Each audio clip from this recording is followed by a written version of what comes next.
Stansberry. Hitting all the topics like a clothesline flurry. Turn up your speakers and hear them out. You can listen from your car, even on your couch. They too raw, who NXT? Handing out smackdowns, follow on IG. Plus, it's sponsored by Tag Me a Date. Go to YouTube and sub now for every update. It's all wrestling here. No safe space, now listen in. Time to hear from some of the greats.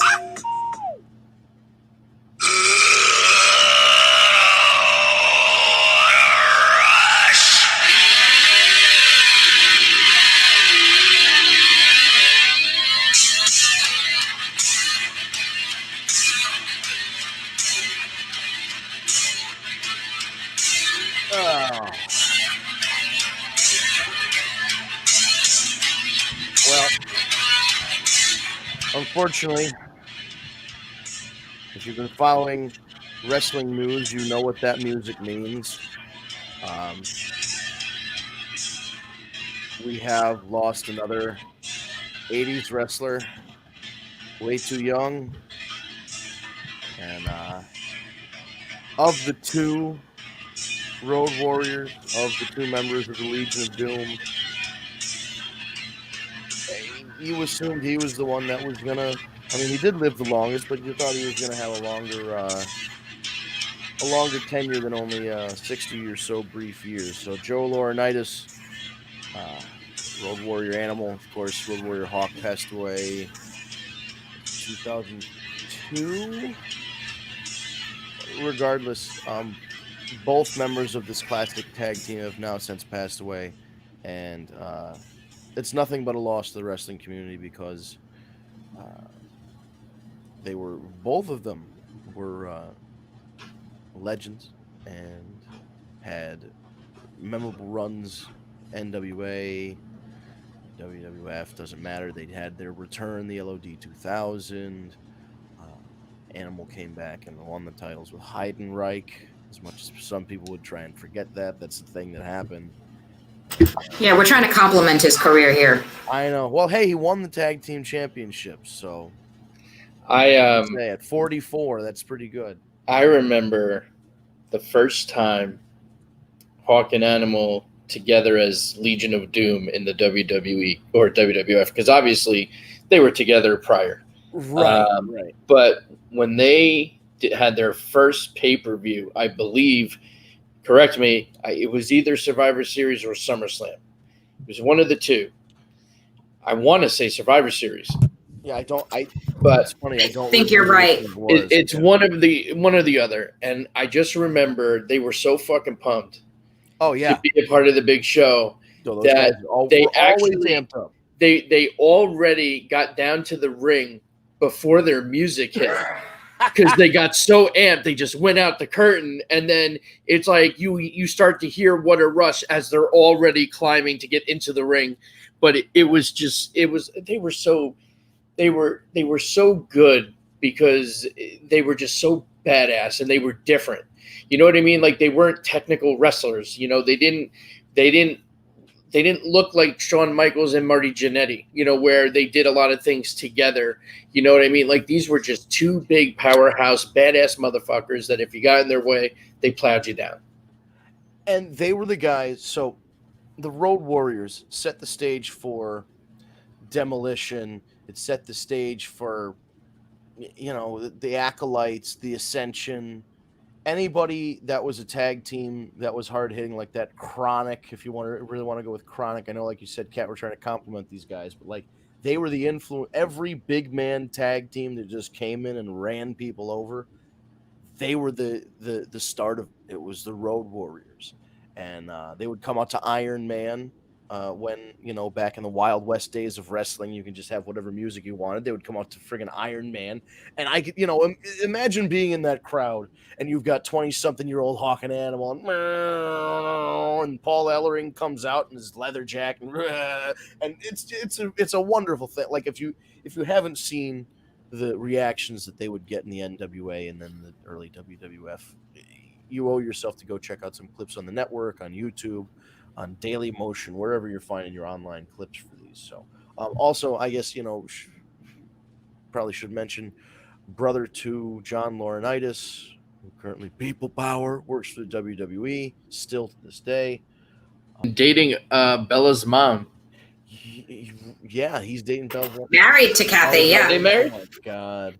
Yes. And there's his son, which I think is also Joe, who's playing Yes. for the Rams right now. And Mhm. it was just, he was always extremely proud of his son for making it in football. I know there's been talks of, when he retires from football, maybe he's going to wrestle. But listen, if he can make his money in football, he doesn't need to wrestle. So more power to him for succeeding in that respect. But yeah, you think about what stuff these guys could have passed on. I mean, obviously they've passed on the knowledge to a certain extent, but you wish you had these guys not just into their 60s. Some of them didn't make it to their 60s. 60 might as well be 102 for some of the wrestlers from that era because of the steroids. But you know what? What's even weirder is that this one is coming back as natural causes. Yeah, and I feel it might just At be a very young age. Listen, Yes. maybe he had something that he just didn't disclose. I mean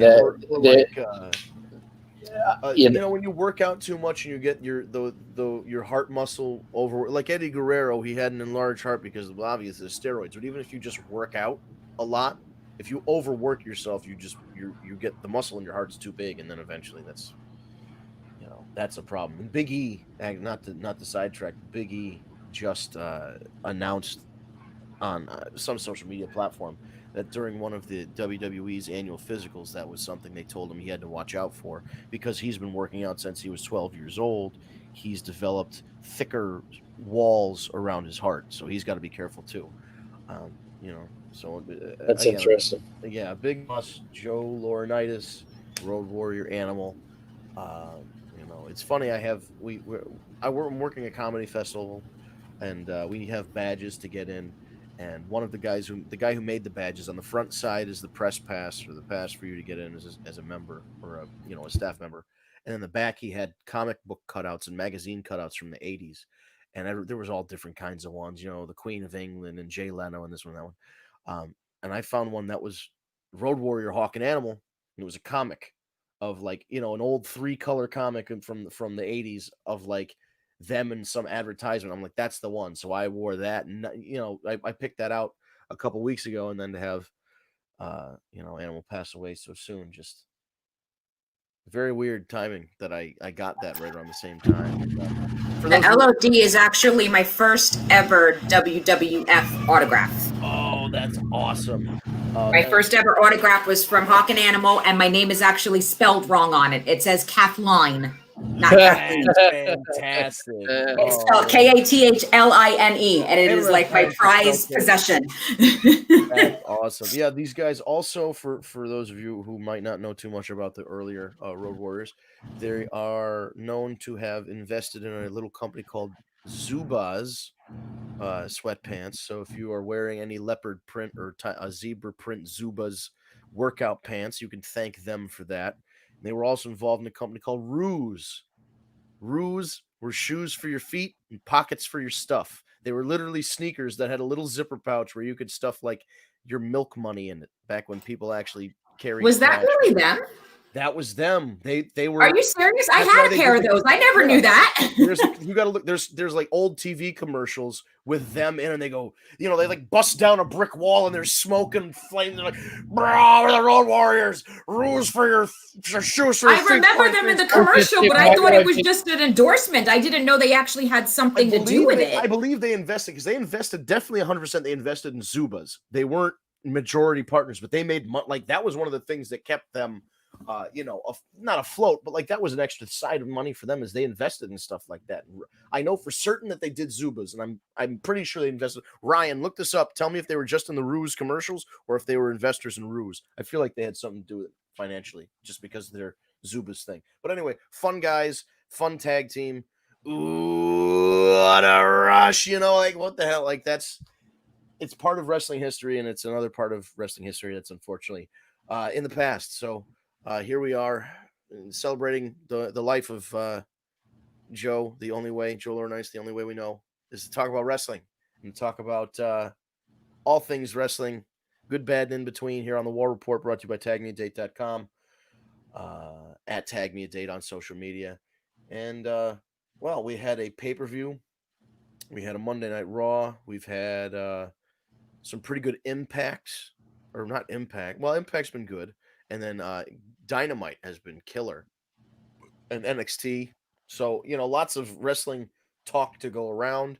We've got new title contenders for NXT. We've got the same old title contender on Raw. We thought that shit was over on Sunday. We were wrong. But let the record show I said at least Survivor Series. Yeah, but here's the so I guess we'll get right into it. We're going to start our Clash of Champions Gold Rush. Spoilers now. All right, here we go. So we'll go right into this because I'm bugged by it too. It was a fantastic match. They all did a great job. There's one other weird thing I'll talk about at the end, and this is just me being nitpicky. But here's the thing that I think is bugging people. Randy Orton got his head kicked in, Drew McIntyre at the end to finish the ambulance match, hit a Claymore kick that kicked the door into the head of Randy Orton, and then he closed the ambulance doors, right? And that's how he won, or he slammed the door in his face, whatever it was. He closed, he locked Randy Orton in an ambulance after kicking him in the head. That's how usually in wrestling the feud is ended. Randy Orton goes away, you don't see him for a couple weeks, or maybe he shows up on SmackDown instead of Raw, something like that. The whole gimmick of an ambulance match is that you're injuring somebody enough that they have to be they can't get up and open the door of an ambulance, so they're knocked out. They got to go to the hospital, whatever the case is. Randy Orton was back the next night, and in the main event segment, and being like a Splinter Cell, Jason Bourne, Tom Clancy novel agent with his glasses on, his night vision goggles, beating the shit out of people. Like, I don't know. It was weird to me that Randy Orton lost so decisively and then came back and was like, guess what? I'm still your number one contender, motherfucker. Like, it doesn't make any sense to me. But Randy Orton even said it doesn't have to make sense. I can do whatever I want. Well, there we go. We can just like Retribution. Yeah. When somebody is rioting and wrecking my company, you know what I'm going to do? I'm going to sign them all to contracts. And then the contract says, oh, by the way, you can still keep wrecking things. That doesn't make any sense. This is Monday Night Raw we're talking about. It doesn't make sense to begin with. You're right. No, you're definitely right. Since the whole, not that it made a lot of sense beforehand, but since the whole pandemic really started, when has Raw actually made sense from week to week to week? Yeah, and that's the trouble I'm having, is that it all seems to loop. And I mentioned this a month or two ago, and it's still happening, is like we're just looping back around to the same stuff. Angel and Andrade and this one and that one, and it's all looping around. And yeah, Kat, I was right. They just said, hey, SA, my name's Humberto. We're amigos now. And like him and Dominic are tagged. Like, what the fuck? I said it. It's a bunch of white people just saying, oh, we'll just throw the Mexicans together in a group. Like, there was no forethought. Anyway, it seems to be looping At least around. they didn't walk out with Vicks Vapor Rub.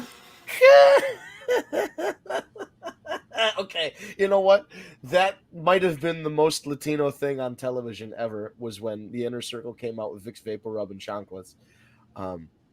Being the Elite has a whole telenovela. I think what scared you more is that when you said that, I actually had it next to my dresser. Yes, yeah, no, that's true. But yeah, man, I don't quite get why we're going back around to the same stuff.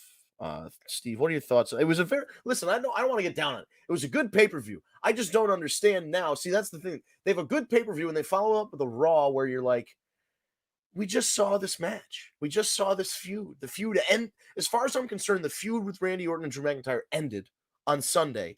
And then they just did it all over again. Like we didn't just see Randy Orton lose. But again, none of the matches that we really cared about or anything that was really must-see matches happened on Raw. They all happened on SmackDown, with the exception of Drew McIntyre and Randy Orton. I didn't give two shits about any of the Raw matches that occurred on the pay-per-view. Oh, I know Asuka was in 2. They shouldn't be in 2 matches, which is fine. I'll take more Asuka matches on any pay-per-view, any day. Oh, yeah, that's true. Asuka and Zelina did put on a very good match. I'm not taking away from that, but I'm saying there wasn't the big draw matches for the show. That's what I mean. And then Bailey was a surprise one, so you didn't even know that Asuka Bailey was happening because there were some medical clearance related, and they're not saying it was coronavirus related, and Nia Jax is saying that it wasn't coronavirus related, but a bunch of people were pulled from the show. The women's tag team champions, Nia and Shayna Baszler. Nia Jax tweeted, "My partner is expecting." Yeah, I know. Yeah, she's like throwing all these jokes out about what happened, and then Nikki Cross was taken off, and then there's I guess something with Retribution where all 6 of them came in. They didn't turn up positive, but they were in contact with someone who tested positive. So all of Retribution is currently quarantining, and they're not going to be on TV. Right. I mean, the only one, it sounds like the only one that potentially does have it is Nikki Cross, and that the rest are just being precautionary. Listen, as for the pay-per-view, I actually thought it was a pretty good pay-per-view. I actually enjoyed it, and I do like how the pay-per-view seemed to be getting a little shorter. This shit was over by, I think, 10 o'clock or a little shortly after, so I'm not mad about that. I thought overall it was pretty good. I'm getting to the point where I just don't like ambulance matches at all. They just don't do anything for me. I'd rather see a pin. To lock somebody in an ambulance, it is whatever. The only time an ambulance match was ever fucking cool is if Kane or The Undertaker were involved. Because somebody got tombstone to hell and then the carcass got thrown in the ambulance. You know what I mean? So, yeah. That kind of thing doesn't do anything for me. I do think the match was great. And I loved the interaction with all the legends. I enjoyed Big Show in the beginning. You didn't see it coming at all. Once Big Show got involved in the very beginning, I did say to myself, I wonder if any of the rest are going to show up. And then sure enough, throughout, they all came back. I thought it was well done. I enjoyed it. Listen, you had to know this was going to continue because in the end of all this, Randy Orton is getting a final run with the belt. And he will continue to be my pick in our pick'em until he fucking wins because right. He can't just keep losing. Eventually he has to win the title and then drop it to whoever, Keith Lee or Drew McIntyre again, whatever the case. I still think he gets the title and eventually it's going to set up Edge Orton title at Mania. All stays on course. That's what I heard a long time ago, and I want to believe that to be true. So I'm going to keep with it. But yeah, like I said, I think overall, I thought it was a solid pay-per-view. Even though they had to make changes on the fly, I think it worked.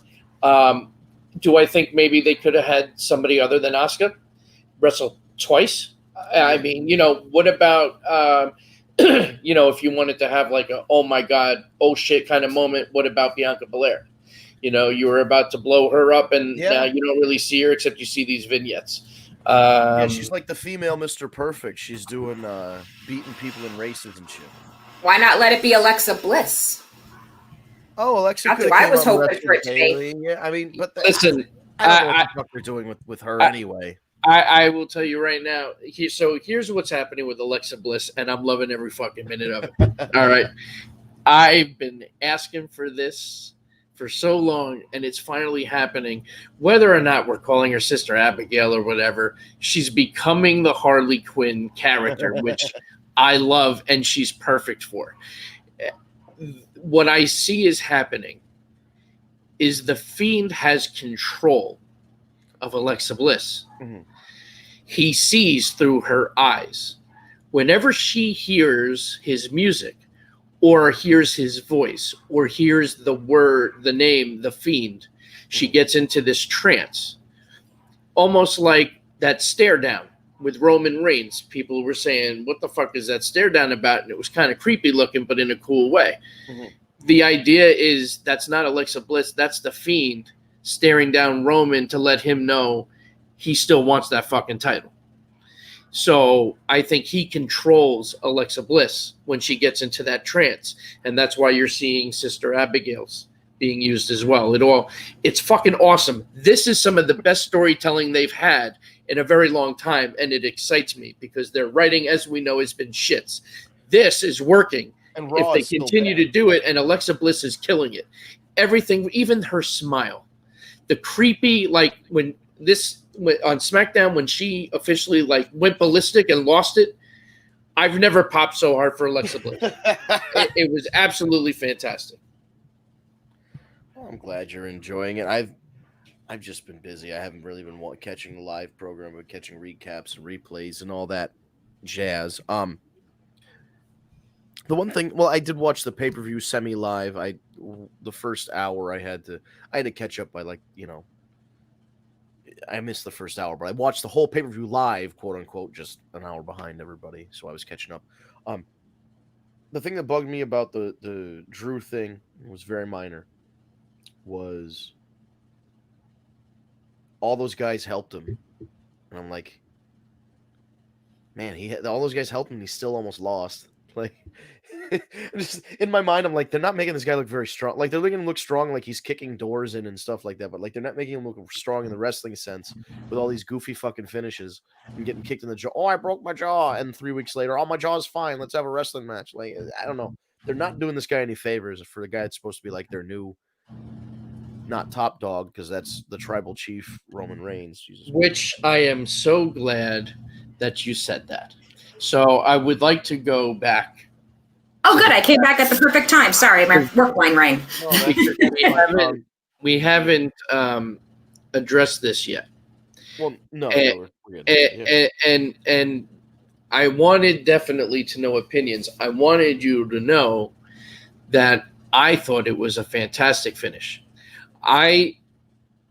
First of all, I love how we're getting new gear, but we haven't gotten the new music yet. Why we're prolonging it, not doing it together, kind of confusing. It is, but I like the look. Listen, I do like the look. Not to rush to the ending, but when Heyman put the flowers on him, I'm like, he needs to wear those every single week. Yes, that was. I mean, that the significance of that alone. I'm with you. I loved it. That just something so small and so subtle, but it was perfect. It works.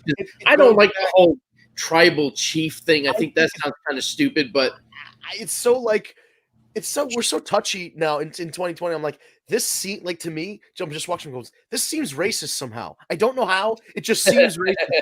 Like, I can't tell you why. I just get this bad feeling when we call this guy the tribal chief, and I'm like, I'm just waiting for one person to go, well, actually, the WWE is racist, and if you look at Hulk Hogan and the Ultimate Warrior, and they call him the tribe, they call him Roman Reigns the tribe. There's just, it's a history of racism and white privilege, and I'm just so ready for that. I think they'll get away with it only because in their bloodline they are tribal. I mean, they are Samoan. It's not. This isn't like bullshit story. Like they really are family. They really grew up together. They really have the same bloodline.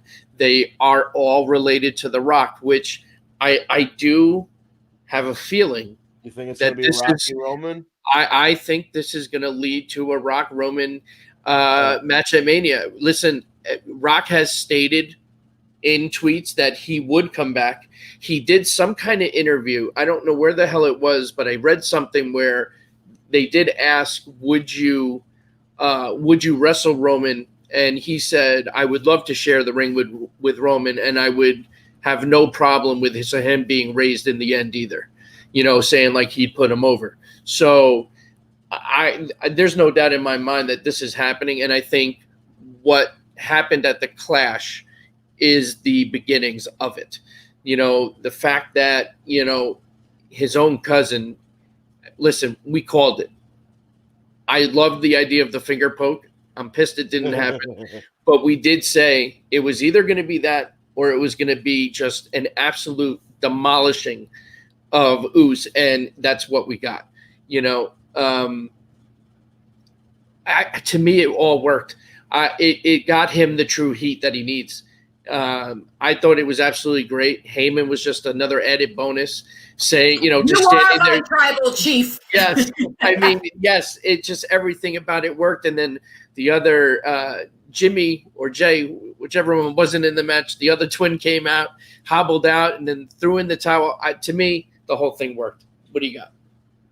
It came out, as a lot of said, that probably is one of the most storytelling matches that we've seen in a long time. It told a story from beginning to end.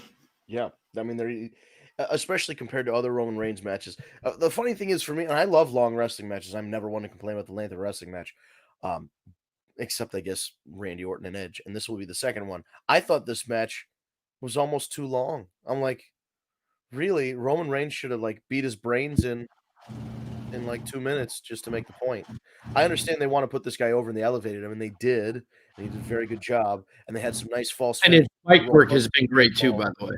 Yeah, but I mean, at the end of the day, it's still Roman Reigns wrestling a tag guy who's also his cousin. So, like, he should have just beat the guy in fucking 90 seconds, and we could have done the same thing with the spears and the. Yeah, but you know what? You don't think by making it go as long as it did, because I understand what you're saying. I somewhat agree with you. The other side of it's kind of the drama of it by stretching it out, like because you know their family. Like to me, it pulled more on the emotions, like it needed to get the true, genuine heat. Well, that yeah, he was right, exactly, because Friday night would kind of be a dud to continue it if it was such a quick match. Like he can now go out there and say, "I may have not won, but I didn't quit." But now, are we going to do them again, or are we going to do the other brother? We switching Usos for the next one. By that limp, I wouldn't say so. Unless that's part of the maybe. I feel like a lot of times if they're not medically cleared, they're not even allowed to be ringside. Yeah, because like so the whole match, like the point of the match for those of you who didn't watch it was that Roman Reigns was trying to get Jay. Is that who it was? It was Jay Uso. I apologize. That's exactly why he. I keep doing it too. I can't.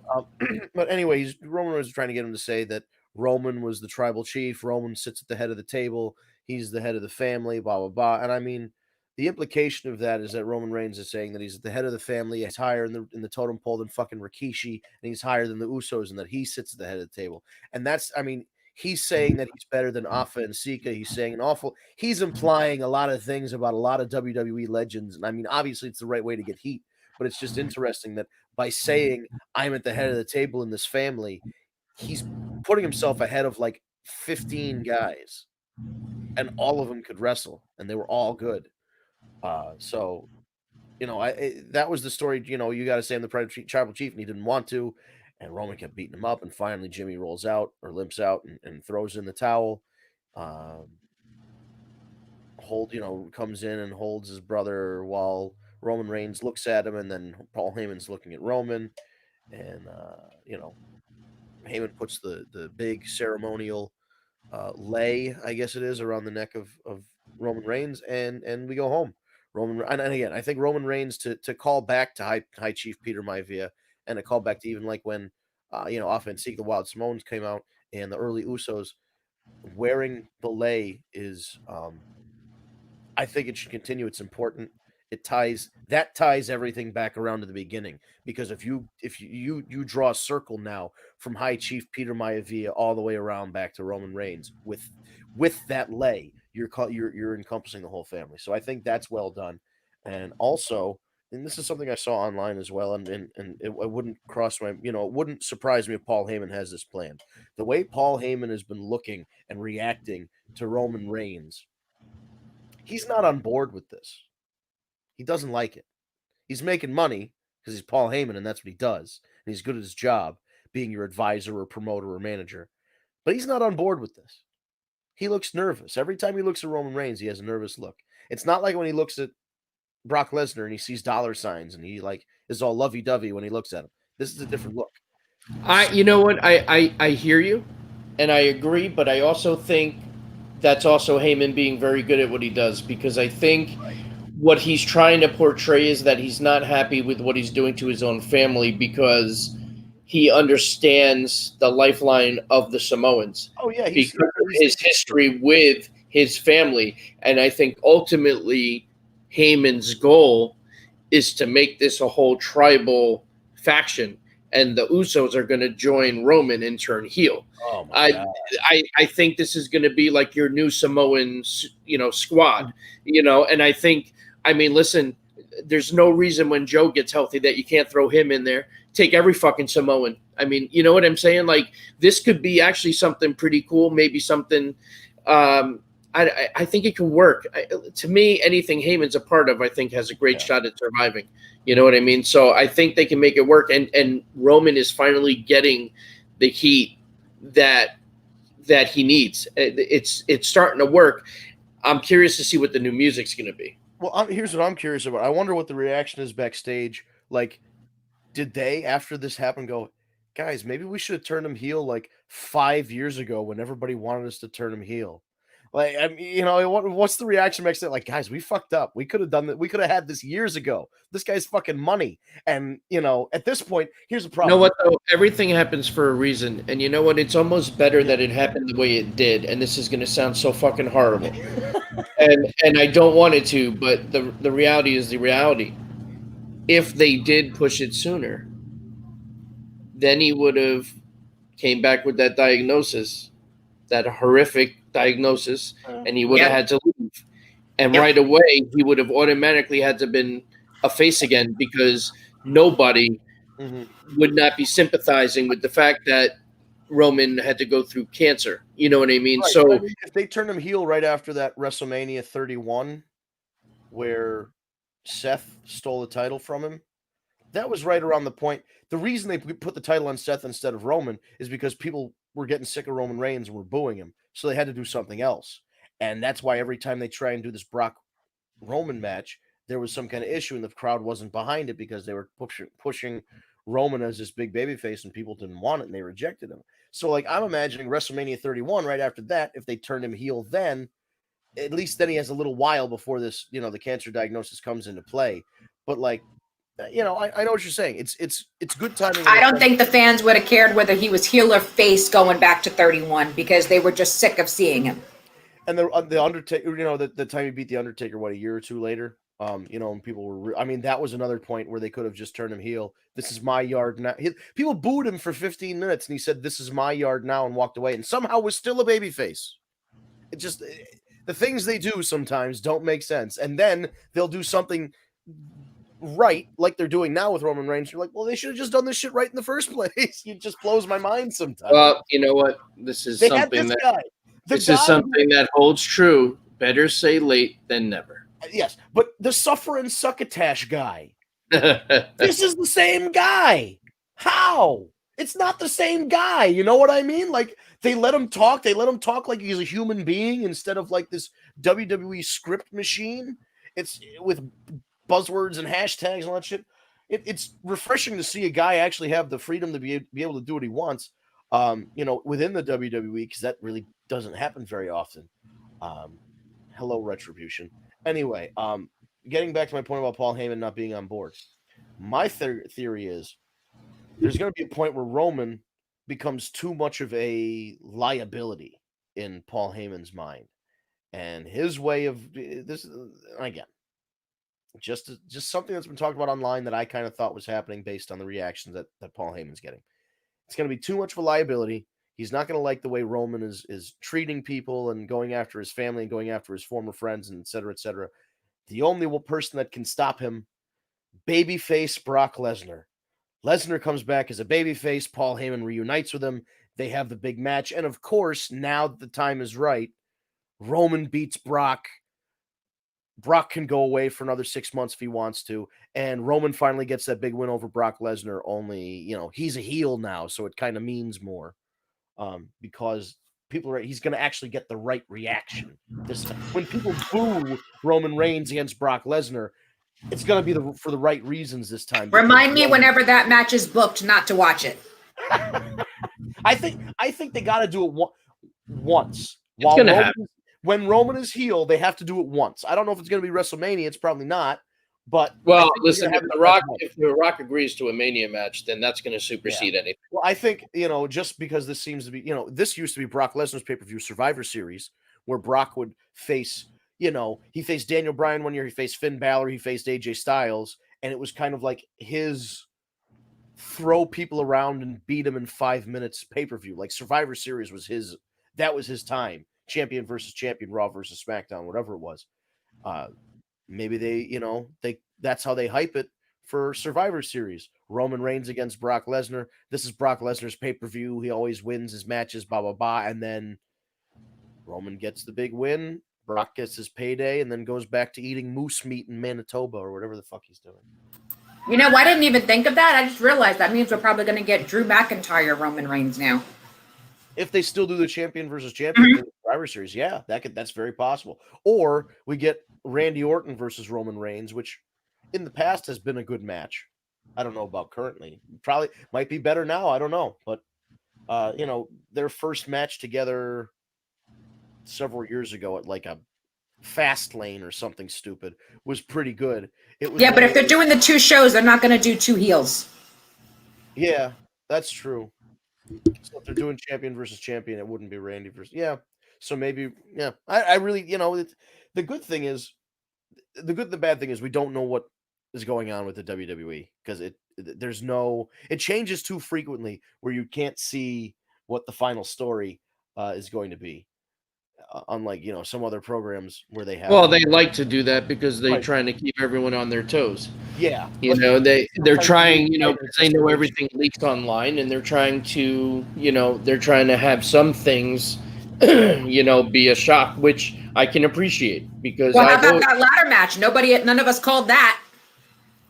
Did What? anybody call Sami Zayn winning? I think I picked Sami. No, and I got to tell you that Oh, match man. delivered on all fronts. I think that was one of my favorite triple threat ladder matches that I've seen in a while. I think there were a lot of unique parts to that match. Yeah. Even just the handcuffs through the earlobe and then attached to the small ladder, and then the way he attached My himself. piercing still hurt because of watching that. It's just unbelievable. Like all the things that Sammy did to win, I actually was excited that he won the match. I picked Hardy. I figured he's gonna, this has to finish with him getting his run. I'm wrong. I'm okay that I'm wrong. I like Sami Zayn, and I thought the unique way that finished to me, there's only so many ways you can win a ladder match where it's different, and they managed to pull that off, in my opinion. I thought they did a great job. They took some serious fucking bumps. If you looked up and down, all of them, they had marks. There were a few, oh my God, I hope they're still alive moments. Jeff Hardy had a few. There was one with the ladder outside of the ring that could have ended very badly. But I thought, to me, that was the match of the night. Probably was. Yeah, I think almost by default that was match of the night. That was very good. Not the other ones weren't good, but like you already knew, Asuka wasn't losing to Zelina Vega, Roman Reigns wasn't losing to an Uso. Like there were just matches you knew the finish, what was coming. So this one was actually. Zelina looked great though. She did. She looked That was great, another and one that I thought was a I little liked long, the end. but there's I liked another the end little- too. I did like the finish with the bow and then the fuck you. Yeah. To keep that going. I did. I don't know. I don't think there was a match on the pay-per-view that I didn't enjoy. The only one I didn't see, I did miss the pre-show, so I did not get to see the Cesaro Shinsuke match. You didn't miss much. But I figured. what about like with the Street Profits and Andrade and Garza? Because I'm sorry, that wasn't a 3 count. Well, that was a very weird. I honestly, I picked Andrade and Garza to go As over. did I. Yep. I'm happy that the Profits kept them, but I honestly, I'm not so sure that the Profits were supposed to win. I think Garza got hurt, right? So I don't know Yeah, how yeah. serious of an injury it is or whatever, but to me, I think they were supposed to go over, and because Garza got hurt, they made a quick snap decision in the ring. I could be very wrong. That's just. Yeah, I think they had to because the kid. Yeah, they threw. I did see they cut away pretty quickly, but the referee threw up the X right before they cut. They had to do some other stuff to get to the pinfall, and it wasn't quite. It just they were in an emergency situation. They had to think fast. They're on live TV, and it was what it was. Do we have any updated information on Garza? I heard it was a hip injury, and that it's not as. So initially, the thought was that it was a knee injury, and those are pretty bad usually. So when it came, the one of the other reporters came out on Twitter and said it's believed to be a hip injury and that it isn't as severe as it was first. That's what Meltzer's saying. Yeah, I just looked it up. He's Yeah. saying it looks like it's the hip. So Well, let's see. hopefully he's right. I'm pulling up something here from. I think this is PW Insider. Hmm. WrestlingInc.com suffered a leg injury. In an update, PW Insider reports that Angel is scheduled for a further evaluation, but the belief from backstage at the Amway Center is that the injury may not be as serious as initially feared. It was speculated earlier that Garza may have suffered some sort of quad injury, but now word is that the injury is related to his hip, not his leg.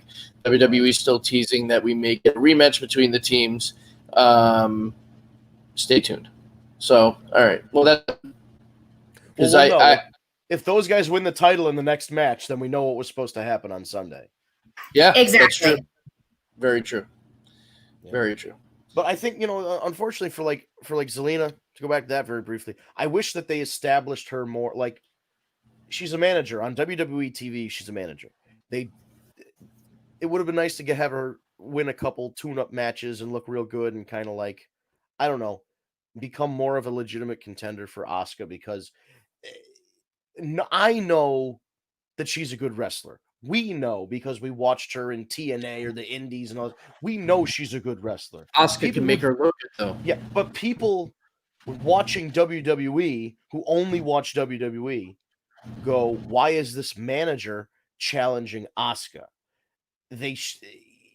I would have liked to seen them establish her a little bit more and say, have her wrestle a match and have I the don't announcer say, disagree hey, with you. listen, she can actually wrestle, guy. Like, assure people she's had a career of 15 years or whatever. She knows how to She wrestle. was a wrestler way before she ever got into the WWE. Yeah, And she was never that. I mean, she's not bad either. She's very good in the ring. Yeah. I mean, and listen, she trains with Aleister Black all the time, who has new gear and a new music. Don't know how I feel about that. Terrible. I don't know Really? how I feel. I don't know. loved that music last night. It's not as good as that. No man knows how to record. I like that. That was fun. And no coffin sit up. I know it's a different character now, but like it's just so funny. Like they I'm okay that that's gone. I'm not. It's whatever. That was whatever. But the music to me, there's. You remember, like Stone Cold, his music changed sometimes. The Rock's music, everybody's music changed, but it was always It still had a twinge of like, similar. yeah. Like even Triple H, he went from the DX theme to My Time to the King of Kings and to the Game. They all and Line in the Sand, and I know 3 of them were by Motorhead, so they're going to sound alike. But like the feel was that you knew what a Triple H entrance song sounded like. You knew what Stone Cold's or the Rock's music sounded like, even if it got updated or changed or the tempo changed or whatever. This is like every time these guys go and decide, okay, we got to get rid of this CFO's music because we're paying too much to the record label instead of directly to the talent, so they're phasing out all the music. That means eventually, like Kevin Owens is gonna have to get rid of his theme. CFOs did Shinsuke's original theme before they remixed it. They did Finn's theme, Lose Your Breath. They did Undisputed Era. They did AJ Styles. So It really sucks because there's some real good ones in there, and that's what I'm saying. And the ones that are replacing them are not good. Like like the one Keith I got, Lee one like is I was still just the gonna worst. say Keith Lee. That one still It's the pisses worst. me off. It's horrible. It's horrible. You shouldn't have kept the beginning then, first of all, because it just doesn't make sense. It Just doesn't do a new flow. with record the a new song. beginning. Yeah. The whole thing sucks. They should have kept that the same. I mean, that still bothers me. But listen, we're breezing through the show, and yeah. unfortunately, we still have to talk about this because it's still very present. It's still not going away, and instead it's getting a little worse. And I am speaking about the Mysterio drama that is continuing. Oh, and for now Christ's sake, I can't believe this is still going on. Not only is it still going on, my friend, but now Alua, whatever the fuck her name is, sorry, beautiful girl, Aaliyah, beautiful girl, is now falling in love. 19 is now falling in love with what's his face? Buddy Murphy. Buddy Murphy. Thank you, Murphy. 35. Can I just reiterate this? 19 and 35. If you don't think that this show is written by a horny old man, I don't know what to tell you. This is every fantasy Vince McMahon wants to live out.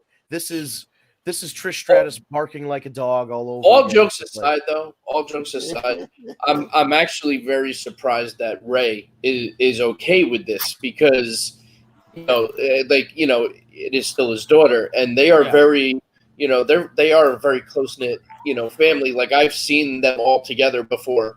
I've worked shows, with Ray, and I've seen.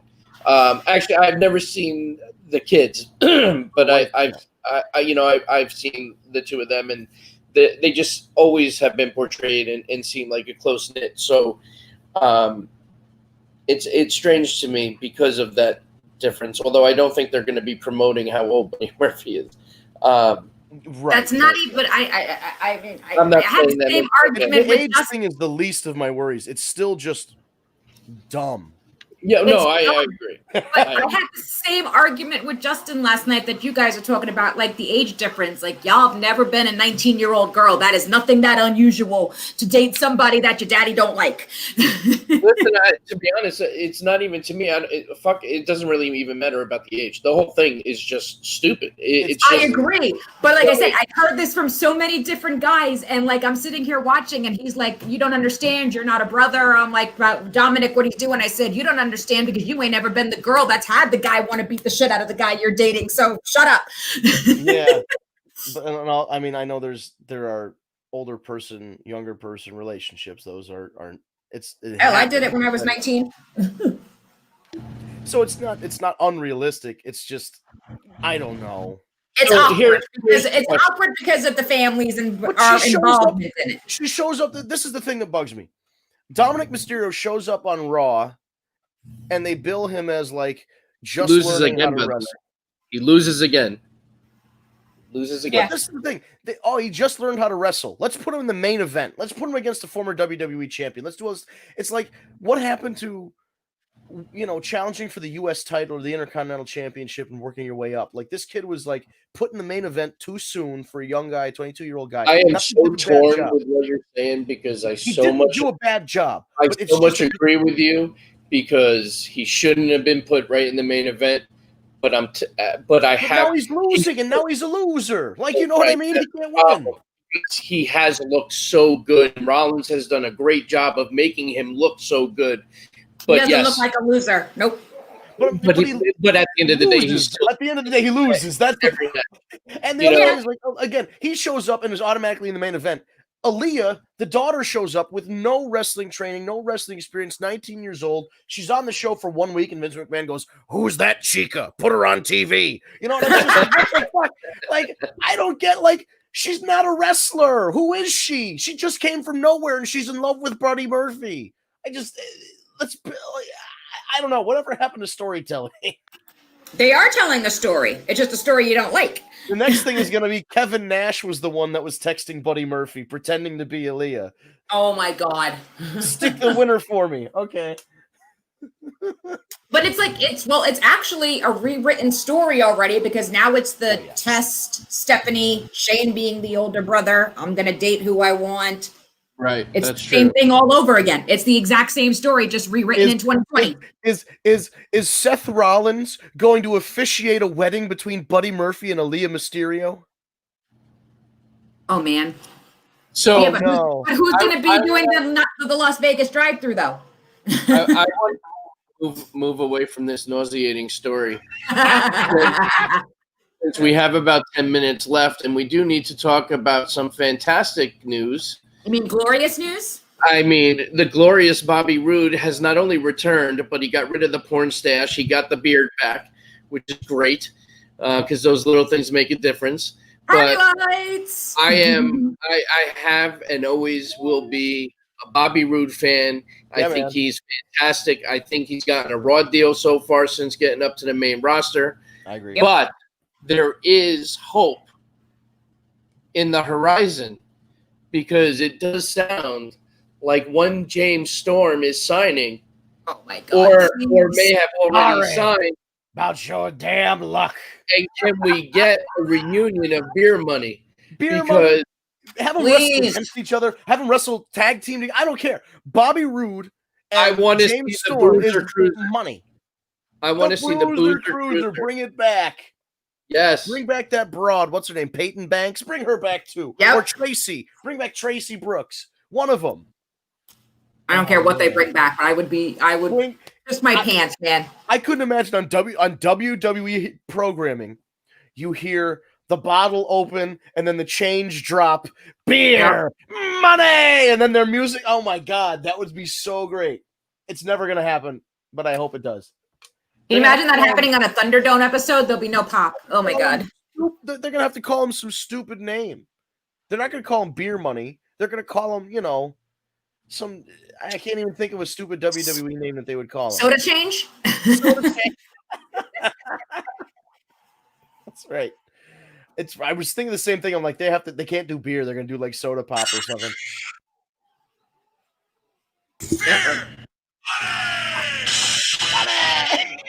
That's all I want to hear. I want them to buy the rights to this theme song. If they change it, I'm gonna be pissed. I want to see them drink some Stone Cold beer. And I want to see these win the tag team championship. Yeah. If you don't know what we're referring to, do yourself a favor and use this wonderful thing called YouTube and go and type in Beer Money TNA and just watch the promos. You got to put it in on YouTube instead of Pornhub. Completely different results. You have to watch the You don't promo want to know work. what they do for Beer Money on Pornhub.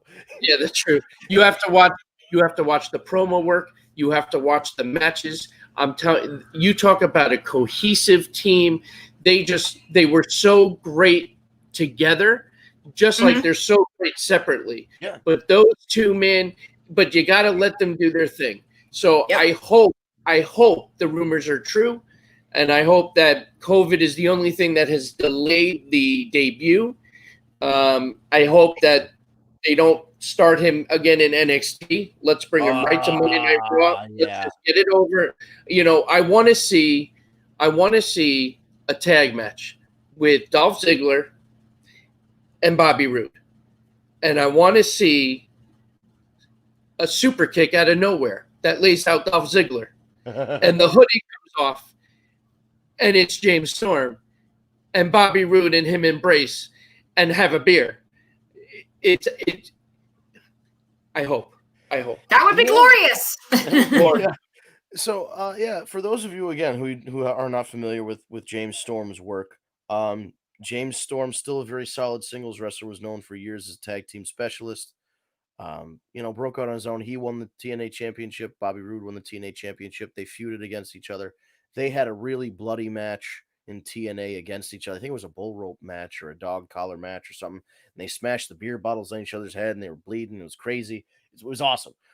Before that, Bobby Roode was on Team Canada, which was one of the biggest acts in TNA in the early years. Team Canada had a bunch of guys come through and they were awesome. Petey Williams was there. Eric Young was part of the group, and then a bunch of other guys who Teddy Hart was briefly a part of it. But anyway, Bobby Roode was there, Team Canada. James Storm was with Wildcat Chris Harris, and they were, what were they called? What was their tag team? We Find the Defendant Guilty was the song. Oh, I know who you're talking about too. And they were great. That was because they feuded with like the Naturals. Early TNA had some really great X Division cruiserweight stuff, and they had some really great tag team wrestling as well. I want to Ultimate X matches. I mean, the Ultimate X matches, and then all their tag team, like they have tag team cage matches. They had tag team and you got to think matches. You had to think about the talent that they had. America's Most Wanted. Yes, they were great. But yeah, if you think about the talent that they would have compete in an Ultimate X match, I mean, you're talking a young AJ Styles. You're talking about a Low-Ki. Yeah. You're talking about Pete Williams. You're talking about Samoa Joe. You're talking about Amazing Red. You're talking about Sanjay Dutt. Player from the Himalayas, Sanjay Dutt. He was my boy. They were so good. The list goes on. Christopher Daniels, Kazarian. You had all these guys. Bobby Roode. You had James Storm, all the Eric Young. Eric Young was a god in fucking TNA for all the right reasons. They loved him. When he was slow adult, they loved him, and then when he became a psychopath, they loved him. I mean, it's just he did everything, and then NXT and WWE just fucked him. But and look, now he leaves and he's a champion somewhere. So God bless him. I just they just had such a crop that these matches, when you put 6, I mean, how many were in an Ultimate X match? 7, 6? Yeah, there was a bunch of them. They just, I mean, it was just so. I think it depended on which match it was. They would put more or less in, depending. If you've never seen an Ultimate X match, that's something else you got to look up. I mean, it was great. They'd have the ring ropes elevated in the sky, forming an X, with the belt hanging in the middle, and you had to shimmy down the rope, and the high flying acrobatic shit they used to do would blow your mind, man. Like the first time P.D. Williams did a Canadian Destroyer with somebody falling from the rope, I damn near shit myself. The most Ultimate X match had 7. 7. I mean, it's just incredible. Well, AJ would take these stupid bumps. Yeah. Oh, AJ would take these bumps. They were doing like when people were fighting over the belt where the X met in the middle of the ring, they would do like DDTs and like styles, like all these moves you shouldn't be doing hanging from a rope 5-10 feet above the ring. Absolutely. They did them, and it was crazy. AJ Styles took the craziest bump in one of them, and if you look up X Division highlights, they always played it when they were recapping X Division matches. He just took this stupid flat back bump after like he like got kicked, and then he took like a full backflip and landed on his back. It was brutal. But yeah, man, it's fucking. The X Division. Let's check out early TNA. There was a reason why people thought that TNA, if they moved to Monday nights, could compete with WWE at the time. They ultimately didn't, but there was a reason why. They had all the talent in the world. Look, Abyss and Sanjay Dutt are currently working for WWE. Jeff Jarrett working for WWE. AJ Styles, WWE. Eric Young was in WWE. Bobby Roode with WWE. All these Bobby Lashley bounced around between WWE and TNA and finally came back. Same thing with Drew McIntyre. There's a lot of turnover from the original like good TNA roster to the WWE now, and it's good to see that those guys have made it. But if you haven't seen it, go back and watch it. There was a point in like 2004, 2005 where TNA was untouchable. I would say 04 through like 06 or 07. Untouchable. It was amazing. It was just so well done. Everything about it. Man, they just let Dixie fuck it up. I know, but like you got to see, you had guys. AJ Styles became a world champion there. He got made into world champion. A lot of guys, when they won the title there, it was like the test. Like Rhino. I know Rhino was an ECW champion before they folded, but like. He won. There was a point where he won the NWA title on a pay-per-view from Raven, I think it was, and just like they built him up as and it was Rhino. This was like I said, this was probably like 04, 05, and it was like, who cares about Rhino at that point? He had been gone from WWE for a while, but like they built him up to make him credible and won the title, and then I think Jeff Jarrett took it back from him. But it was a fun time, and those guys really. They were trying to do something different. As much as they copied the WWE soap opera stuff, the matches themselves were just so much different because it was all different styles of wrestling. The X Division guys, they had Mexican guys, they had Japanese guys, they had the ex-WWE guys that came in. I mean, they had the New Age Outlaws wrestled the Steiner brothers in like 2006 or something. Like where else you're not gonna see that. And like the Dudley Boys got involved. It was just so weird to see all these tag teams who like, had these classic runs, but now they're just 40 something years old having fun in TNA wrestling these matches. TNA was a lot of fun, folks. Check it out. We should do a podcast on reviewing old TNA. We can. I mean, there's so many great moments.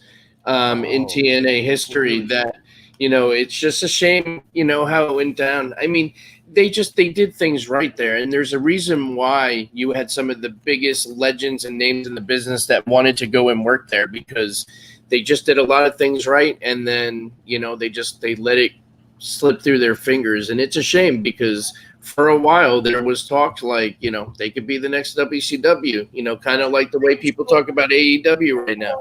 And AEW is well on the way to finally being that alternative. But TNA was there. They had Fox Sportsnet for a while. They had Spike TV. It was Yep. just, once they lost the Spike TV deal, that was it. Like they've got bounced around Destination America, Pop TV, this channel, that channel. They're finally on the Fight Network or whatever it is, AXS. It's Destination America. I forgot all about that channel. yeah. So you know, at 7 o'clock you'd watch Finding Bigfoot. And then at 8 o'clock, you'd watch TNA. I was like, oh, come on, who's watching I'm not sticking around for that shit. But man, it was fun, and then they fucked it all up. Well, Dixie fucked it all up, but we know this. I just realized you have a WWF shirt on. Yes. with the one panda's hitting the other one with a steel chair. The steel chair. Oh my god, that's freaking awesome. I love it. I bought it years ago, and I don't know. It's always one of those things that I keep in my closet and busted out. I saw it in the drawer today, and I was like, okay, I need to wear this for our podcast tonight. That's freaking sick. I love it. I've had it, like I said, I think I've had it for almost 10 years. Yeah, probably 8-10 years. So before we go, I know you guys probably don't watch Being the Elite on YouTube. It's part of the AEW programming, but the Dark Order. For those, I don't know if you guys have heard Cody Rhodes' theme song that he uses. He started using it on the Indies. Now he's using AEW. You can't really understand the words. So the Dark Order from AEW, they did a thing. Let's see if I can play it. I play here. Yeah. Wrestling has more than one royal family.